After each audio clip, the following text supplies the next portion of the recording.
Hello. Can you guys see me now?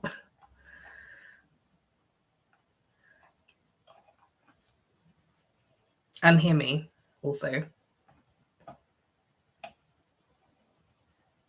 Yay, perfect. Brilliant. I finally figured it out. Okay, so good evening, everyone, or good morning, depending on where you are in the world right now.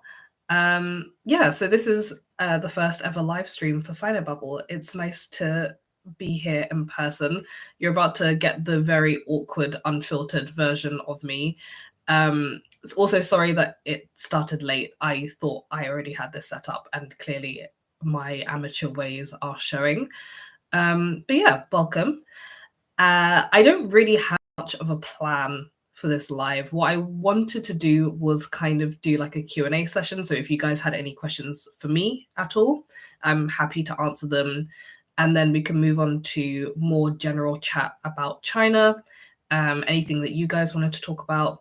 And then if we have time, I was thinking of going for maybe half an hour, maybe 45 minutes. But if we have time, then we can talk a little bit about upcoming episodes for the podcast. So yeah, with all of that said, happy to take any questions that you guys have now. And if you don't have any questions, just tell me how your day was. How's everybody doing today?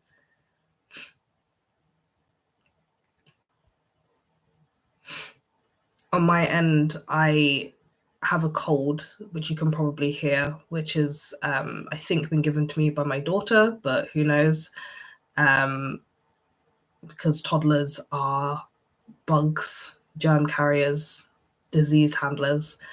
And I have been working all day in my room. I'm currently sat in front of my office window looking out to see if I can see the aurora borealis, because apparently that's something that you might be able to see in the UK today. I doubt we'll be able to see it because I'm in basically the most southern part of the UK, but that'll be exciting if it does show up.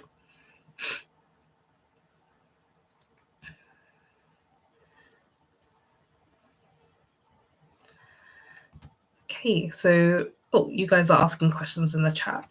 Hello, Limo Kimo. Does Xi Jinping speak decent English? Didn't he live in America for a while? I think he only lived in America for like a year. He was an exchange. He did like an exchange program. He probably speaks okay English, or did. That was a very, very long time ago. I think he did that when he was at university. And he is a boomer. So he probably hasn't had much opportunity to practice his English. He's been in politics his entire life. I think he speaks some English, like conversational English, but probably not enough to hold like an important political discussion with a foreign leader from a foreign country, basically. Significance, repercussions of what, John? Did you ask a question that I missed?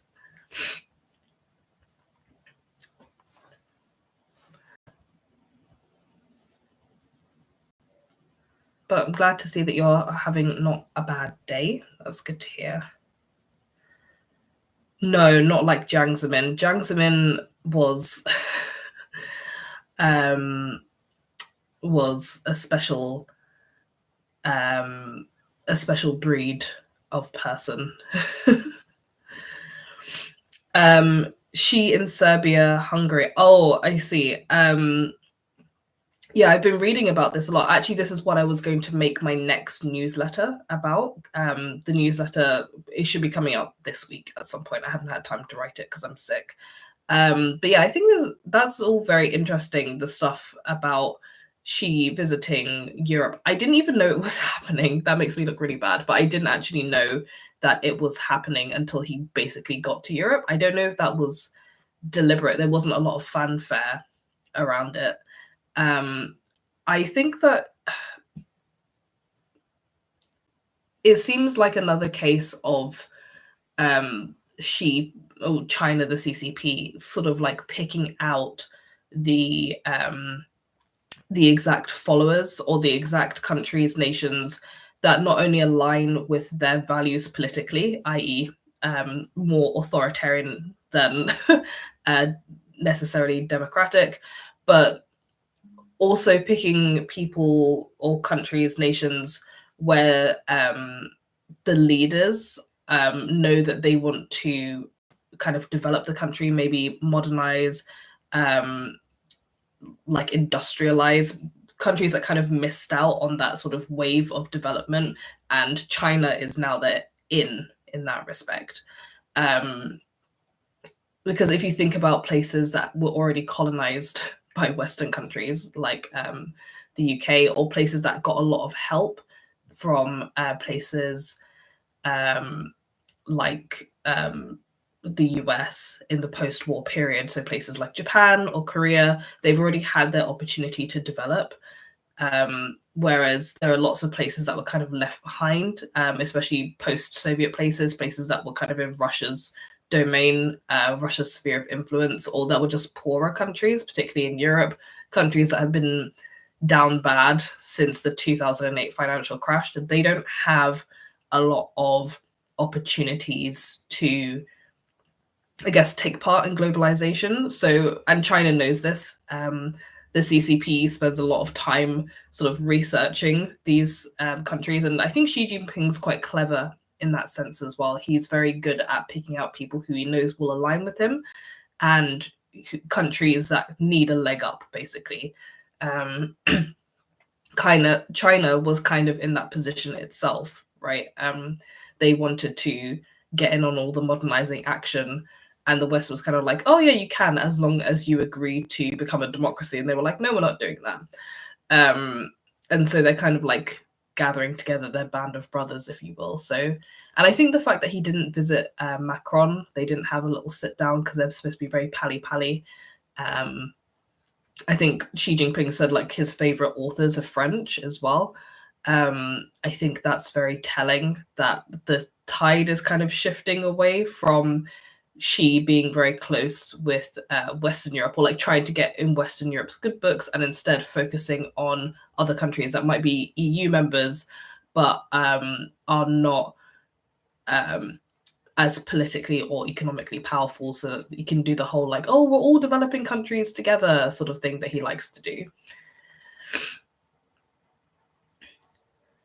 Yeah, so Xi Jinping and Viktor Orban were not friends, I don't know how you would put it, but like they were pally anyway. So I think the deals that they have now made were already in the making before Xi even got to Hungary to do the visit. The Serbia one does seem like a dig. It does seem like a little bit of a, oh, just a reminder to everybody that you bombed our embassy back in the day. And yeah, especially now that I guess China and its allies kind of have beef with Western allied groups like NATO and the UN and things like that. The Serbian president is doing all kinds of pro-PRC stunts, but he's been mocked domestically. His Chinese speech was remixed into techno memes. Are you serious? That's... Okay, I'm going to have to look that up later. Could Budapest be a future diplomatic bridge between China and the EU? I'm not sure. I wouldn't bet on that, just because I don't think... oh, sorry. Someone sent me a message.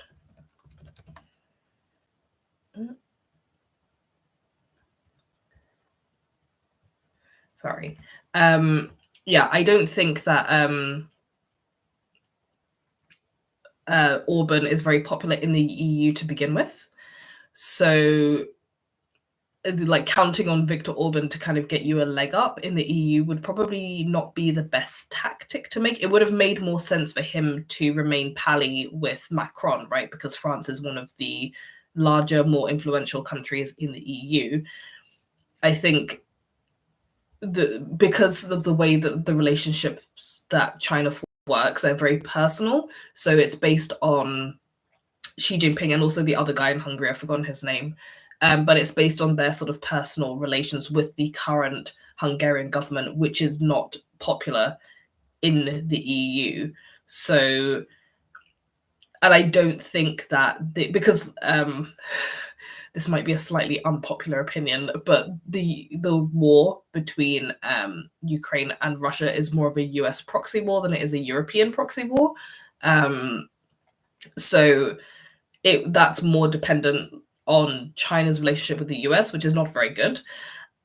So the fact that China has no sway, or basically the US would do whatever the opposite of China wanted them to do in this sense. And it's the US that's supplying arms and things to Ukraine and kind of egging Ukraine on in the war with Russia. I don't think the EU has as much sway. So for China to be influential in that negotiation, I don't think they have any in there. If anything, they've been calling for peace since the beginning. You could say that it's just because they wanted to look good, which is, that may or may not be true. And they're much closer with Russia. And so it would make more sense for them to go down that route, like down the Russia route, as opposed to trying to sort of get to the EU or the US via Budapest. I don't think Hungary has that much, I guess, influence or sway within the EU. Yeah, I think Hungary is a weird case because they're just not popular, basically.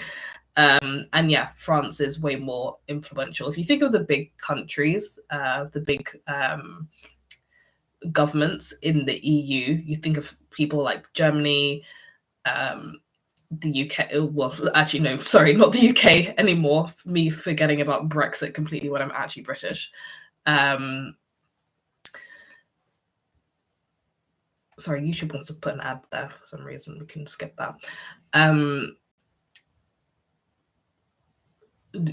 Germany, France, basically Western European countries, even the ones that did badly in the crash in 2008 and again in like later in the 2010s, like Spain and Greece, even they, I would say, have more influence and more sway than someone like Hungary. So yeah. On Xi's visit, Xi's English, he revisited his homestay and needed a translator for everything. Yeah, that makes sense to me. I think since he went, he probably wouldn't have practiced English. And I don't know how much it's changed, but Chinese students studying abroad do not have the best reputation for studying English or being able to speak English very well. I read an article recently, actually. I'll try and send it if I remember where it is, but I read an article about that was basically just somebody ranting about the fact that Chinese students who come to the UK or the US speak no English whatsoever, and they're here to do like master's degrees and things like that, and they have a translator in the classroom with them, or they just don't attend lectures at all. They don't participate in any of the university life, and a lot of them leave and go back to China having learned no English whatsoever. And it's actually a bit of a scandal because obviously it makes it seem like these universities are just kind of taking students' money and not providing them with an education, and vice versa. The students are just kind of like buying the degree without actually participating in the degree. And some lecturers were saying things like, I didn't see any of these people until they showed up for the exam. Like, I have no idea who they are. So yeah, it's a shame Chinese students have a bad reputation in that sense, for not integrating well, not learning English and things like that. I think the whole time that I was in Edinburgh, even though I did a Chinese degree in my undergraduate degree, I didn't meet any native Chinese speakers. I didn't meet any Chinese students, even though we had like a club thing, right, where it's like, oh, I'm studying Chinese and you're a Chinese person, let's do like let's be friends or whatever. Didn't meet a single Chinese person, not even a Taiwanese person. It was very strange. Funnily enough, when I went to China, the level of English was way better. So I had loads of Chinese friends who spoke like fluent English. I had a female friend who she learned all her English from watching a British show called Never Mind the Buzzcocks. And she had a flawless Cockney accent, and it was very strange, but she was great. And there were lots of people like that in China who just spoke English, like fluent, conversational, could talk about anything with them English. Whereas the students who come to the UK don't seem to have that same level of proficiency. So it's very weird like that. Yeah, I mean, to what extent is it necessary that your leader speaks a foreign language? I think Xi Jinping, in his defense, I don't know why I'm defending him, but he's read a lot of foreign literature, and he understands Western culture really well. That's something I kind of want to study a little bit and maybe do a video on as well, if you guys would be interested in this. Is I'm planning to do an episode anyway about the fact that nobody wanted Xi Jinping to become emperor of China, but he is now emperor of China. How did we get here, and why did people sort of like miss the mark on that?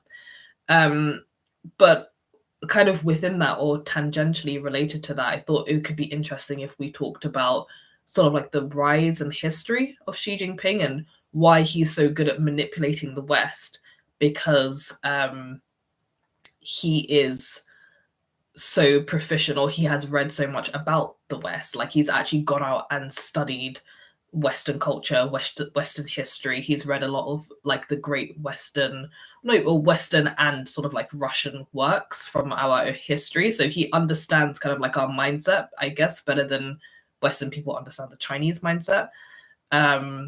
I don't know if that would be interesting. But that is something that we could explore if you guys were interested in that. Or we could do a bonus episode on that in the future at some point as well.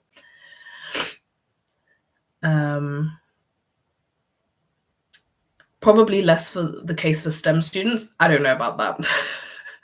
I don't know about that.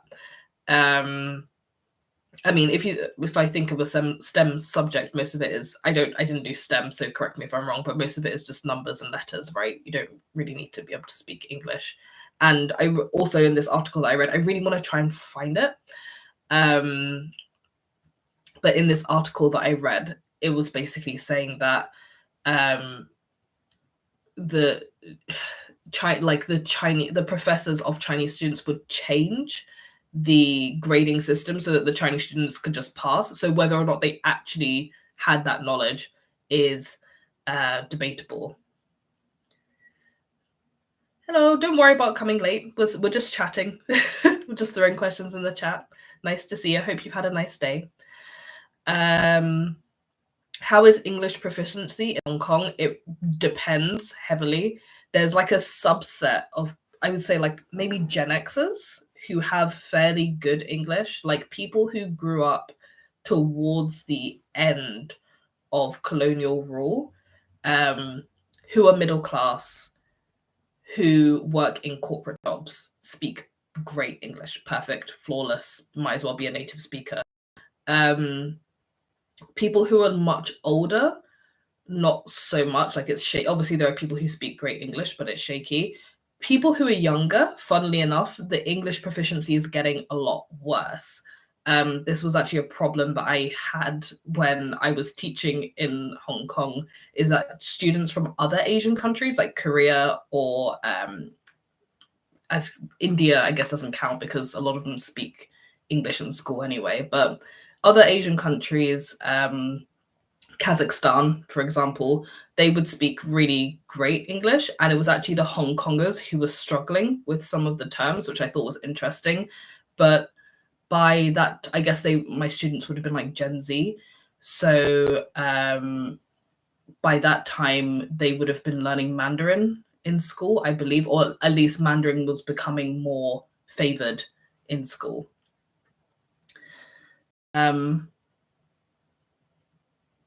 How good is Kevin Rudd's Chinese? I don't know. I've never heard him speak Chinese. I've never heard him speak Chinese. Also, why is Carl Schmidt so popular in China?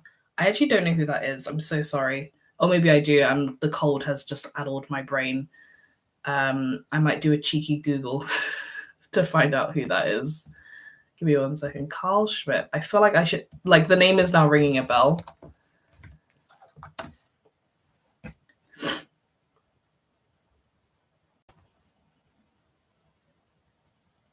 Oh, he's a Nazi. Oh dear. I don't know. So this doesn't answer your question at all.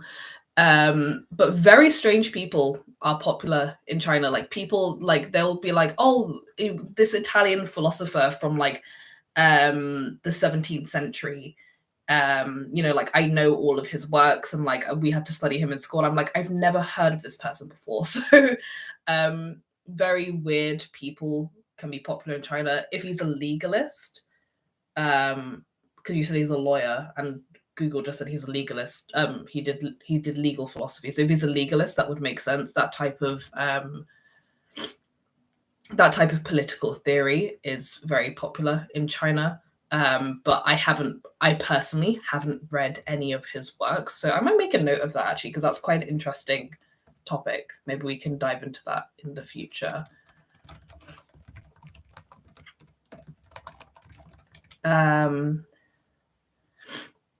Is Hong Kong losing its Cantonese as Guangdong reportedly is? Maybe in the future, to be honest, now that it's being properly integrated into China as a whole and that sort of border is being erased. I don't actually know to what extent Guangdong is losing its Cantonese. It's probably just becoming more mixed. When you actually, like, I lived in Chengdu in Sichuan for a while. When you actually live in these places, you realize that Mandarin, like straight up Beijing Hua, is not as widely adopted as it's purported to be. Like, the everyday typical person on the street is still using their colloquial terms, their local dialect, and things like that. So I don't know. I wouldn't believe too deeply that Guangdong is like losing its Cantonese. It might be the case that Mandarin is becoming more widely spoken and more like people's Mandarin is becoming more Biaojin. I don't know how to say, like standard. Like, people are becoming better at Mandarin, but people are still speaking Cantonese at home. But it hasn't happened in Hong Kong yet, but it might do in the future. That might be a more active thing that the CCP try and do in order to unfortunately erase Cantonese or like Hong Kong identity a little bit more. Is she as insular as Peter Zeihan claims? How aware is he of what's happening in his country? There's probably not anyone who's more aware than Xi Jinping. Sorry, you've said the word Peter Zeihan, which has triggered me. If you've been watching my channel for a long time, actually you might have found my channel this way, is because I did a video about Peter Zeihan's views on China, in which I disagreed with basically everything that he said, including he made this comment very sort of offhandedly, as he did with most of his oh, that is how you found me. Hi. Yeah, he made that offhand comment, just being like, oh, Xi Jinping, he doesn't talk to anyone. No one's allowed to tell him the truth. And we know this because we, the people of the US, or whoever we is, because he never really says who that is, we have like listening devices in Xi's office, so we know that he's not talking to anyone. And it's like, I don't think that's true. Like, if it's true you have listening devices in Xi Jinping's office, why was everyone kicking off about a balloon, flying over US territory? So yeah, I first of all would take everything that Peter Zeihan says about China with a pinch of salt, not because I don't think he knows anything about China, but because the way he presents it, it is lacking foundation, for want of a better turn of phrase, and is clearly biased towards a certain side. It's quite obvious when he talks about China. I've read one of his books as well. he talks about them being very weak, very divided, lacking in like a core structure and things like that. I think there's a little bit of projection going on there. I believe, correct me if I'm wrong, because apparently I was wrong about many things in that video. Peter Zeihan is American. And personally, what I got from reading a lot of his work is that there's a lot of projection of the US's concerns, and it's a very US centric mindset that he has, basically. And it's like, well, we're going through these things in the US and this is how we do things here, and therefore, you can kind of probably attribute the same things to China, even though we don't actually know that much. Whereas I guess on the Chinese side, the opposite would be true, which is that they kind of go out of their way to understand a country's mindset, particularly what the divisions between the people are. Like, if you read Chinese politicians on Twitter, even though they are they are hilarious, like they're so bad at using Twitter, but they're often right on the money in terms of like picking at the US's wounds, right? And understanding exactly what the social divisions, what the hot button topics in the US are. Whereas I don't think any US politician, I can't even, I can't think of it as a regional US politician, even those with an interest in China, would be able to say the same thing about issues in China. Like, I don't know if US politicians, even if Joe Biden, Lord knows what Joe Biden knows, but even if Joe Biden or the president's cabinet or whomever he's surrounded with actually know what the core social issues going on in China are, what the political issues are, what people's economic worries are, apart from, say, like really obvious things like the population crisis. I think, so sorry, to answer your original question, I don't think that Xi Jinping is as insular as Peter Zeihan claims him to be, unless Peter Zeihan has met him personally, and has insider information that I don't have. But just based on how the Chinese political structure works, it's a machine that feeds information upwards like that. And obviously things get filtered out. He can't know everything, but I think he knows a good deal about what the issues are on the ground. And you can see that when there's a regional protest, how things are dealt with immediately and directly and in a way that satisfies people.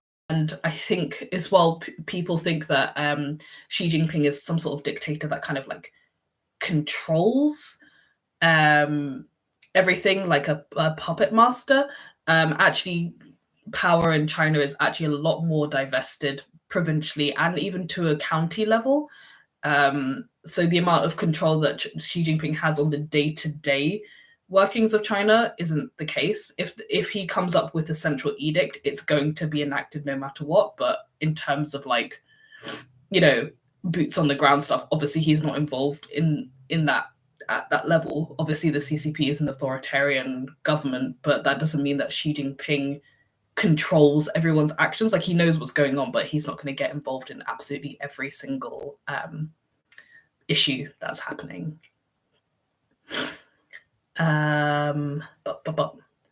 He opposed the Nazis. Oh, I'm so sorry for labeling him a Nazi when he wasn't. Yeah, I'll look more into Carl Schmid in the future. He sounds like the type of person that when I was doing my PhD, like there were some other mainland Chinese people who were doing it with me. It sounds like the kind of person that they would be interested in. So I'll look into that a bit. With the risk of a British bias, which country has produced the best understanding of China in academia? It wouldn't be Britain. It would not be Britain at all. It's not the UK. We do not win that. Do you mean like all countries? Because Japan's China scholarship is so good that Chinese scholars use it.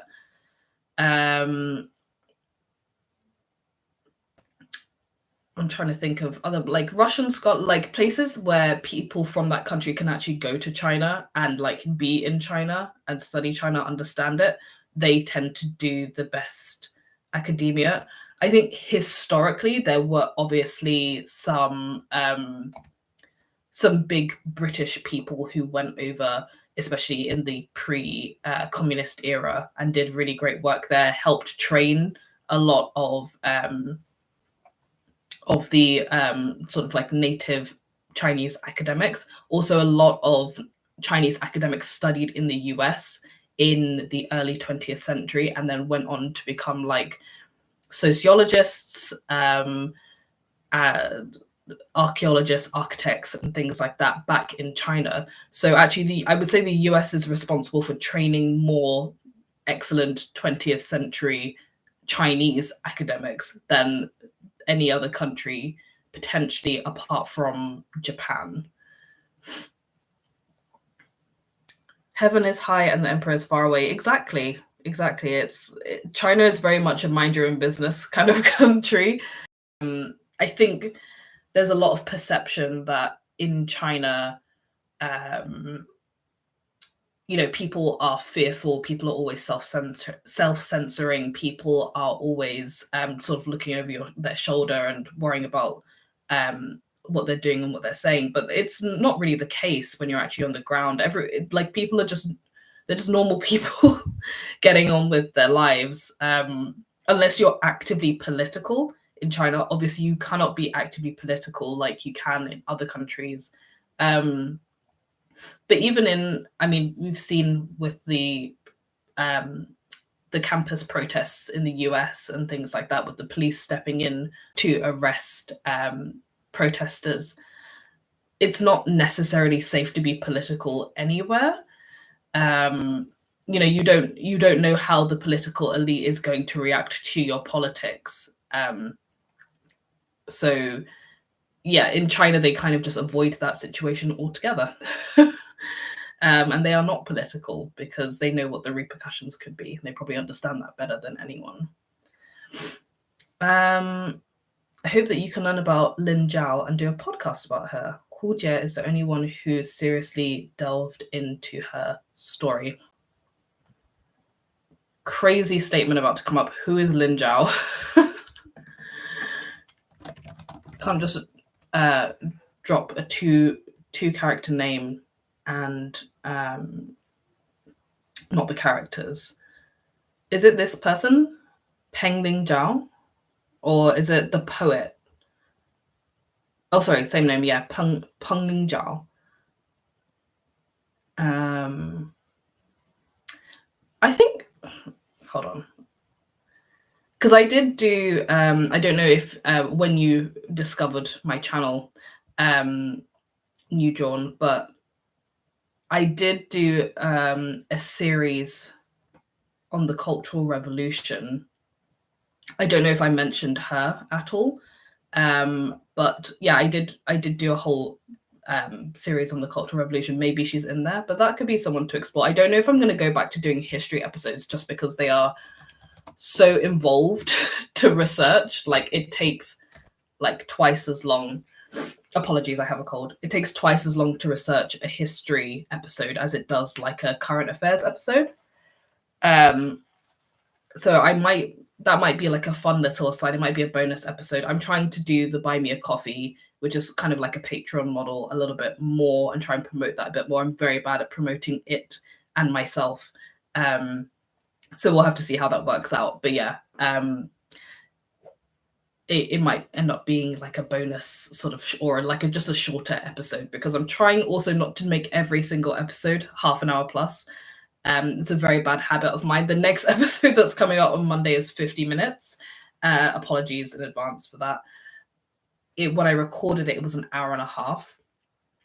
So you guys are getting the cinema edited version, whereas I had to deal with the director's cut.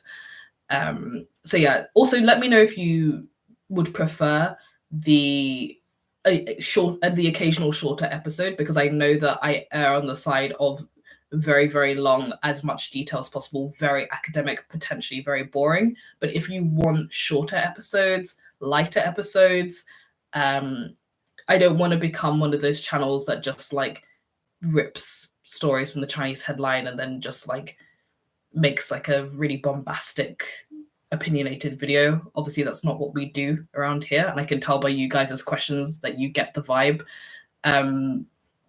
But yeah, if you want like shorter, more punchier episodes, give me ideas. Like I'm happy to cover those sorts of topics as well.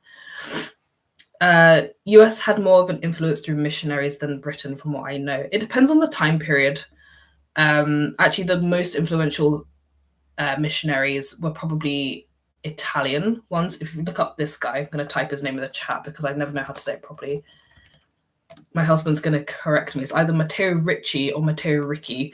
But really, really early, I think like mainly Protestant, but sort of early Ricci, thank you. Yeah, early missionaries from Italy, also Dutch missionaries as well. It just depends on what period of time you're talking about. And then there was a time, obviously, where British missionaries, I think this is prior to the Opium War, and also prior to the Boxer Rebellion as well. There was more influence from Britain, but then, yeah, the US, when the US was coming up in general in the West, the US started to gain more influence. How likely is China to try and occupy Taiwan? Is it true that their window of opportunity is closing?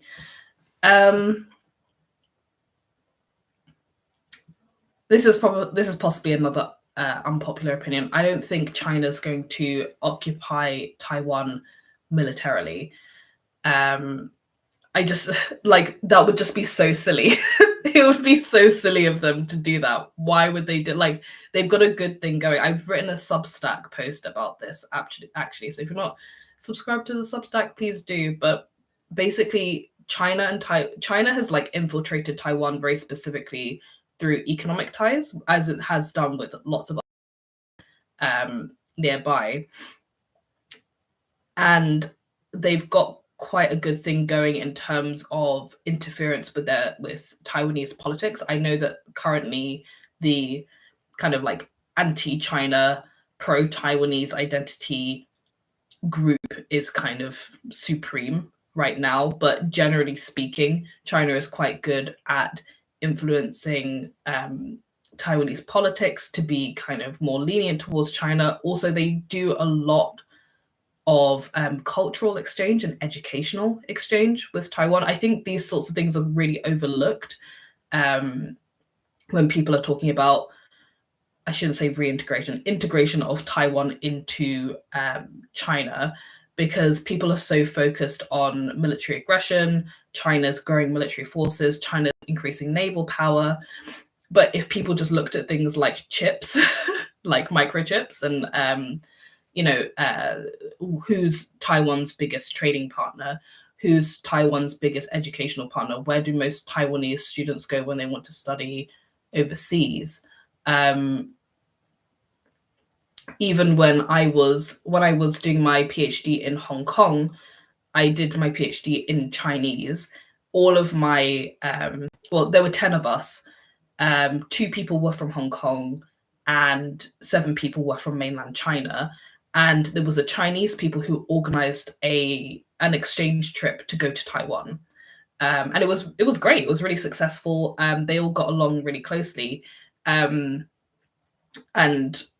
I thought that was quite interesting because the Hong Kong students found it difficult to communicate with the Taiwanese students because their Mandarin wasn't that good. My Mandarin is very shaky, so I was just kind of, like chilling while they were all playing drinking games and stuff. But the Taiwanese and the mainland students got on really, really well. So I think there are other ways in which Taiwan is being slowly infiltrated by China. I think occupation and integration is a different question.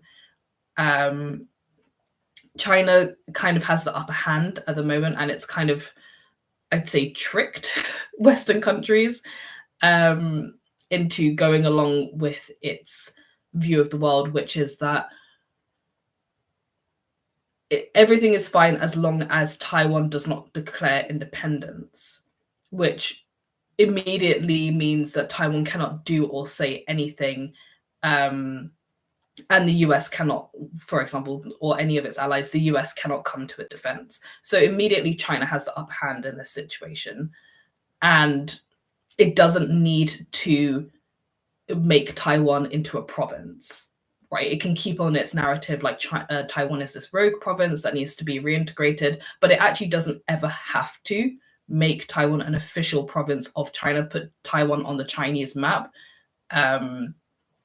because they can just continue to economically and educationally and sociologically integrate Taiwan into China and just keep it like that forever, basically, and keep the propaganda going that Taiwan is part of China.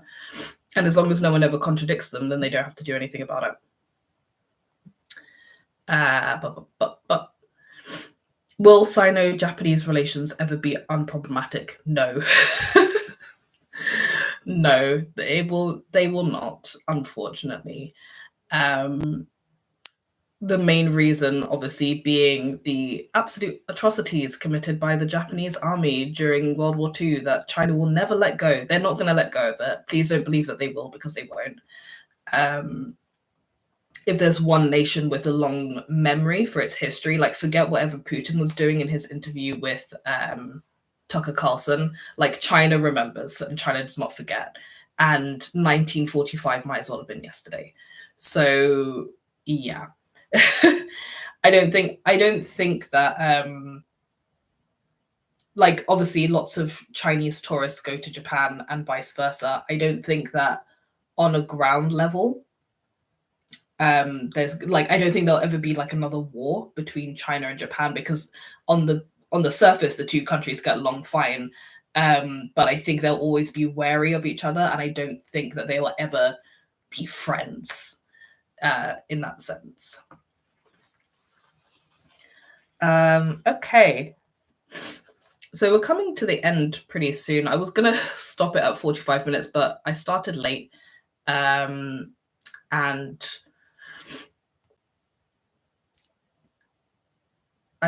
questions are still coming, and I wanted to talk about future episodes as well, so I'm just trying to find the page so we can talk about the plans that I've got coming up. Apologies again for having a cold. I'm more annoyed than you, trust me. Oh, some more questions. Where's the best place to go for analysis on China's involvement in Africa? Would love a video on that if you haven't done one already. Well, guess what, John? That is one of the upcoming videos on this channel.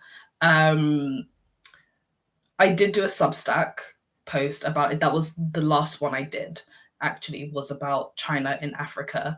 And when I did it, I felt that it didn't go deep enough because, you know, again, I like to do videos that are like an hour long. So I will do a video on that in the future. I think one of the reasons I want to do a video actually on it is because people don't really talk about it. And the people who do talk about it, like the, I think it was CSIS Institute. I can't remember what it's called, but there's like a China Studies Institute. And also the, I believe, American online magazine Foreign Policy. They do cover things that China is doing in Africa, but again, you will get that that biased tilt, that very express specific message that they're trying to deliver. So you can piece bits together from different sources about China's involvement in Africa. If you read, there's like a Belt and Road website as well that's really comprehensive and seems to be maintained mainly by neutral parties, and you can look on there. But that is an upcoming video. So yeah, you can look forward to that. Don't ask me when it's coming, but it's a future video. Even if Japan officially acknowledges its faults, yes. Yes, I will. I'm standing by that. I've got, I don't know, this is more just a feeling than anything. I don't think that China and Japan can ever be friends. There's like Japan, like it's too far gone. You know, like Japan is not a favorite, a bestie of any other East Asian country. It had the colonial past is really dark. I think every country will stay wary of Japan. Also, Japan is a very close ally of the US as well. There's too much going on, I think, for Japan and China to ever be like stable friends, let alone like besties, let alone unproblematic. Like I just don't think it's possible. But I have no evidence for that. That's just a vibe that I'm getting from the situation. Okay. So in the last 10 minutes or so, if I can find the folder, there it is. What I wanted to do was just kind of like run some of the future episode ideas I have past you guys. And you can basically tell me whether or not you think it's worth pursuing them, what you want to hear more of. Feel free to float your own ideas as well, because we take audience participation here. I'd love to hear from you guys what kind of topics you want me to cover as well. So yeah, the video that is coming out on Monday is about culture and tourism in China, specifically how most cultural heritage sites in China are fake. And they're all like Disneyland versions of cultural heritage sites. They've all been like cleaned up, and they get all the locals to dress up in fake clothing and kind of dance around for tourists. And everything's sort of like lit up with fake red lanterns and stuff like that. So that it ended up being more academic than I wanted it to be, because I was hoping for it to be more of like a fun, let's look at all these Disneyland places. But then I went very deep into all the literature. And so now you guys have to go deep into the literature too. But yeah, I hope you enjoy it though, because I still think it's interesting. It's just not going to be lighthearted, because apparently I don't know how to do that.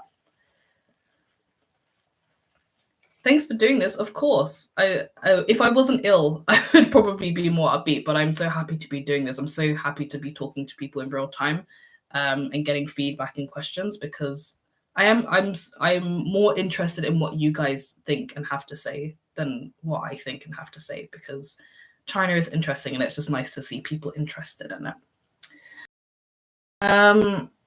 So yeah, future episodes ideas. I want to be a mega episode. This is definitely going to be more than an hour. I have an idea for about how it's impossible to decouple from China, in the sense that, you get this rhetoric from particularly European countries like, oh, we need to decouple more from China. We need to like remove our supply chains from there, blah, blah, blah.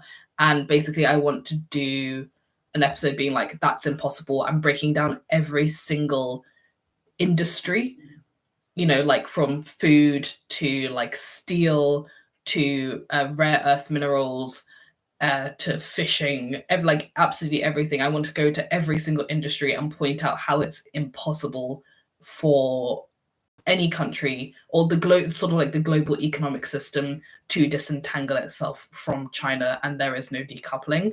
That's going to be horrendous. That might even be next year, because it's going to take me forever to look into that. Yeah, I've already mentioned that I want to do an episode about how nobody wants Jinping to be emperor, but he ended up as emperor anyway.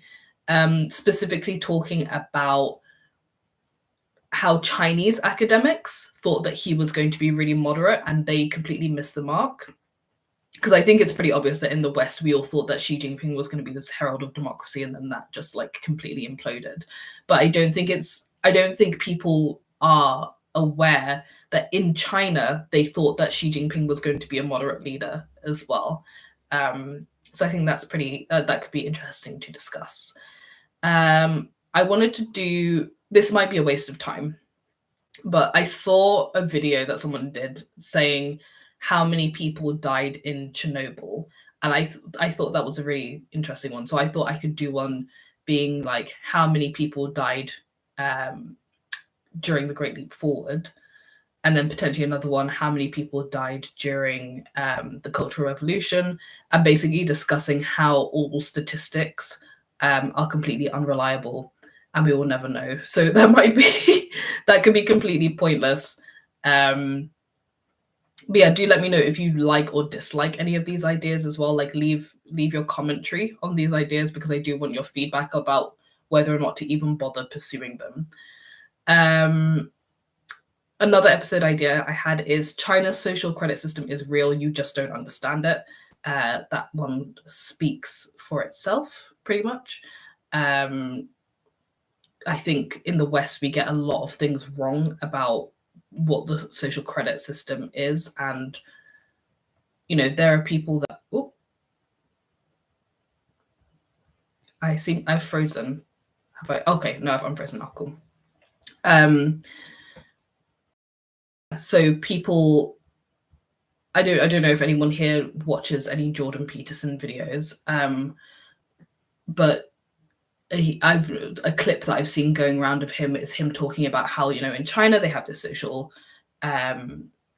credit system, and it means that you can't do this and you can't be that, and you lose, you know, your rights and your access, blah blah blah, and that it's giving this misrepresentation of the social credit system, which is real, because then people will backlash and be like, the social credit system isn't even real, that's just Western propaganda. And it's like, no, it is real. It's just that everybody's got it wrong. So I thought that might be a good thing to cover, just so that people understand like the basics of this very real thing that they know nothing about. China and Africa, which we just went into a little bit.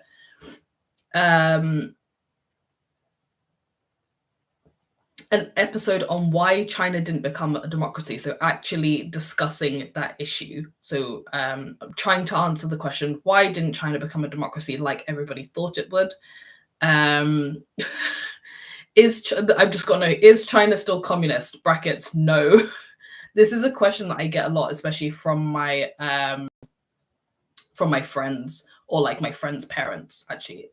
They'll be like, oh, but China's a communist country, or is it, or isn't it? And I have to be like, well, ... So yeah, I kind of want to answer this question once and for all, kind of breaking down, I guess in order to do it, you'd have to break down what communism is, not in the Karl Marx sense, but actually practically enacted, and as it was enacted in China specifically.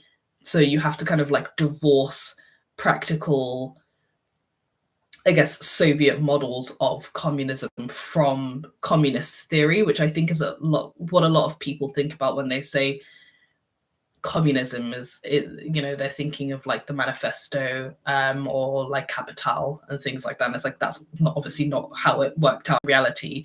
But even that reality is very different to the reality that you have in China now. Like people are like, oh, well, you know, it may not be communist economically, but the people are still treated like this, and and it's like, no. Even at a socio-cultural level, it's not communist at all. Like if you've ever met a Chinese person, that's like, they are the most like consumerist people on the planet, who are always trying to use like whatever they can get to get ahead. So no, it's not communist. But yeah, that's something we can explore. I also have a note here to try and do a deep dive into the Chinese manosphere. So kind of like who is the Andrew Tate of China, especially. And just generally like discussing like who, because so interestingly enough, Jordan Peterson is actually fairly popular in China. And so kind of just like discussing how those sorts of Western manosphere philosophies enter China, but also discussing more broadly, like what does Chinese, you know, misogyny look like where do, like things like the leftover woman and those sorts of ideas, like where do they actually come from? How do they permeate into like Chinese social media? What is Chinese masculinity, and how is that reinforced through these like influences and things like that? So yeah, those are the ideas that I have. Yeah, so I'll see your feedback. So far, I like all of them, thank God, because they took me a long time to come up with. the social credit system sounds fascinating. I think so. It's, I mean, it might, from what I know about it, it might end up being not as interesting as it sounds, because it's actually not as interesting as it sounds. I think like when you break it down, it's basically like your local community leader kind of keeps a checkbook of like how well you're doing, and it, you know, you like your manager at work may also put your job performance against you know, like some sort of credit score that is also used by financial companies, like when you're looking to get a mortgage. So it's kind of like a positives and negatives list, but it's, I don't, yeah, it's, well, I'll try and explain it better in the video, but it's not this like huge centralized surveillance system that people are making it out to be. It's way more, I'd say it's less pernicious, but probably more granular than people think it is.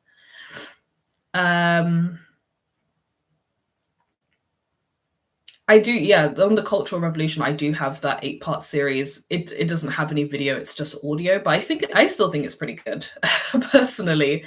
Yeah, it breaks down why it broke out, what it was about, what happened at a political level, what happened at a social level, the people who died, what happened to the culture as well, because that's it was the Cultural Revolution, but I think people kind of overlook the fact that culture was a big part of it. By the way, I'm going to have to end the stream in like 5 minutes, so if you have any other comments or questions, please drop them now.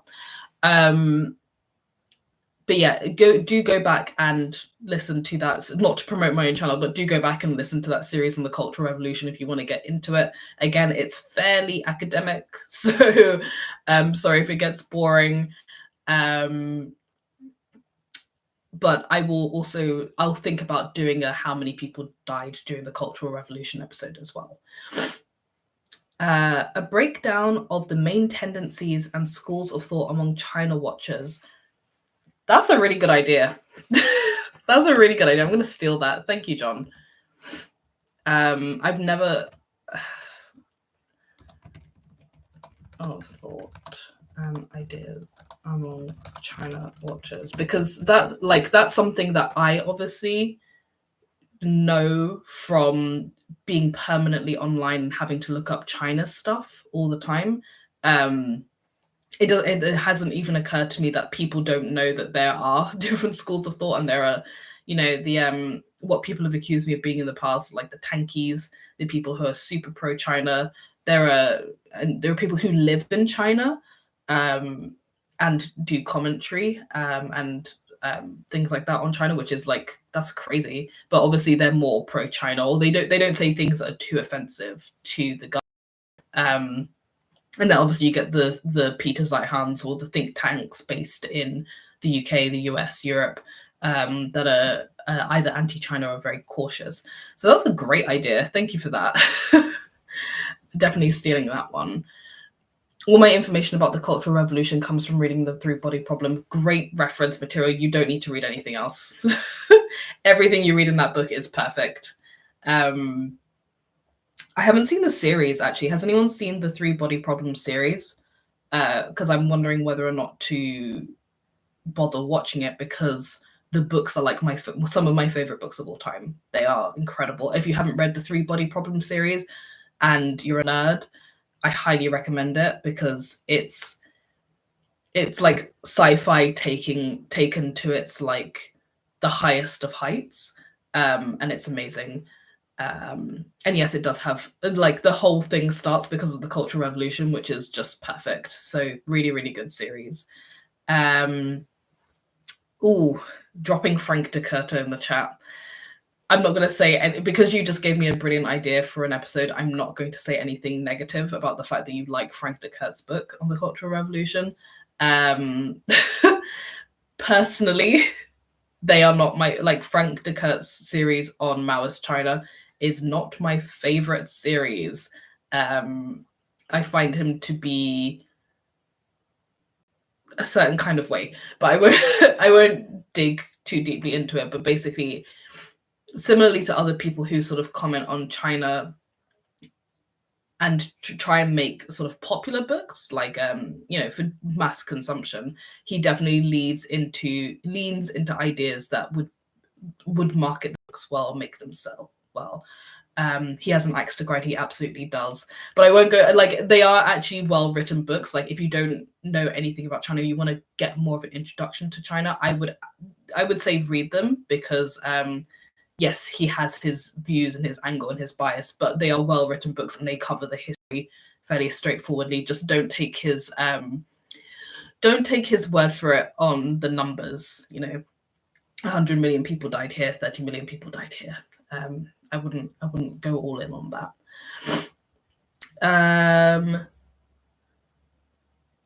Yeah, exactly. About the social credit system being in line with Chinese history.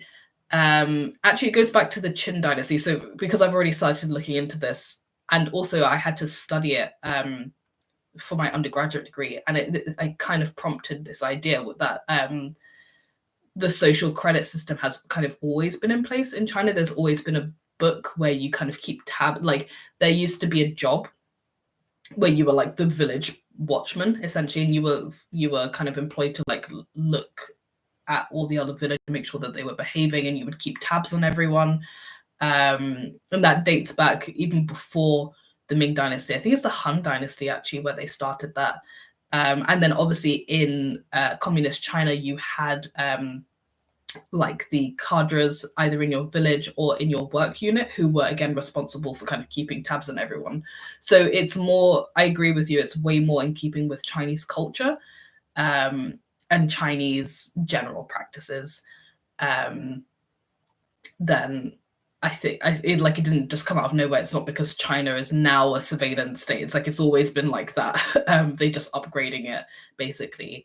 And yeah, if you look carefully at Chinese history, there's always been some sort of social credit system. I think the name doesn't translate well into English as well, which doesn't help.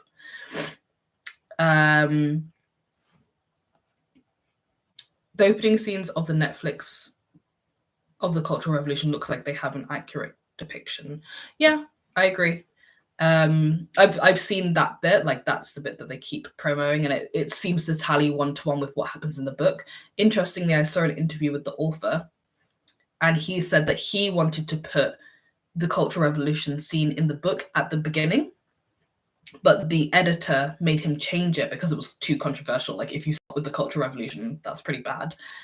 So he moved it. I think it's like in the second third of the book, something like that. It's not near the beginning. It's like you find out later that the Cultural Revolution was sort of like the protagonist's starting point for her revenge.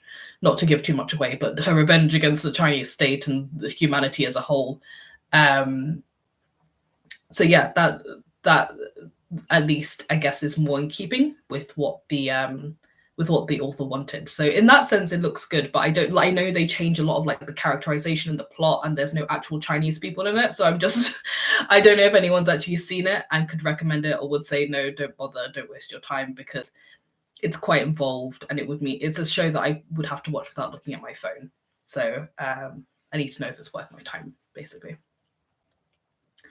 But with that note, it's actually 11 in the UK. And my toddler will be awake in like 7 hours. So I'm probably going to end it here, guys.